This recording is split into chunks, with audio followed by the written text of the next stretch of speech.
Hello, welcome back to our channel. Today I'll show you how to add and set up a collapsible text in the Wix editor. First, log into your Wix account and click Edit Site to open the Wix editor. Go to the section where you want the collapsible text, then click the Add Plus button from the toolbar. From the menu, choose Interactive or More and select Collapsible Text or Accordion. The element will appear on your page with placeholder content. Click on it, then select the Pencil or Edit Text option. Here you can customize the header and the expandable content below it.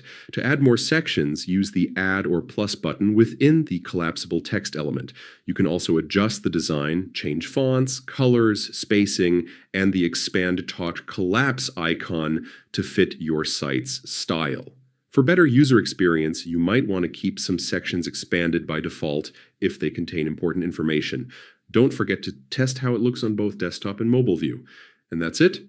You've successfully added collapsible text to your Wix site.